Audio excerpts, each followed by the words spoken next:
നിങ്ങൾ ആരോഗ്യ സഞ്ജീവനി പോലത്തെ ഒരു ഫിക്സഡ് സം ഇൻഷുർഡ് എമൗണ്ട് മാത്രം കവറേജ് കിട്ടുന്ന പ്ലാനുകളാണ് ഹെൽത്ത് ഇൻഷുറൻസ് ആണ് ഉപയോഗിക്കുന്നതെങ്കിൽ അത് റീസ്റ്റോറേഷൻ ബെനിഫിറ്റ് ഉള്ള പ്ലാനിലേക്ക് അപ്ഡേറ്റ് ചെയ്യേണ്ട സമയമായിട്ടുണ്ട്.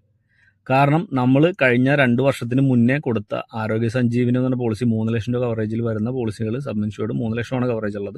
ആ പോളിസികൾ കൊടുത്തിട്ടുണ്ടായിരുന്ന ഒരു 3-4 പേർക്ക് ഈ വർഷം ക്ലെയിം വന്നത് 3 ലക്ഷത്തിന് മേളിലാണ് 2 അഡ്മിഷനിലായിട്ട് പലർക്കും വന്നേക്കുന്നത്. അപ്പോൾ 5 ലക്ഷം രൂപ റേഞ്ചിൽ വരെ ബില്ല് വന്ന അഡ്മിഷൻസ് ഉണ്ടായിരുന്നു.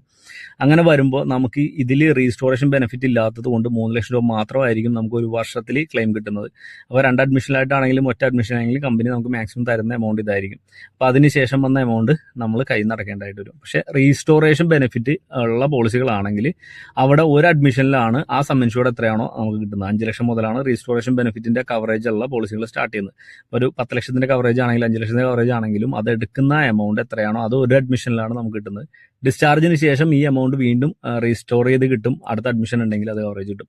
പക്ഷെ ബേസിക് ഉള്ള പോളിസി നമ്മൾ ആദ്യം എടുത്ത ആരോഗ്യ സഞ്ജീവനി പോലത്തെ പോളിസികളാണെങ്കിൽ അതിലൊരു വർഷത്തേക്കാണ് ആ എമൗണ്ട് കിട്ടുന്നത്. ആ പോളിസിയിൽ എല്ലാവർക്കും കൂടി ആയിരിക്കും അത് ഉപയോഗിക്കാൻ പറ്റുന്നത്.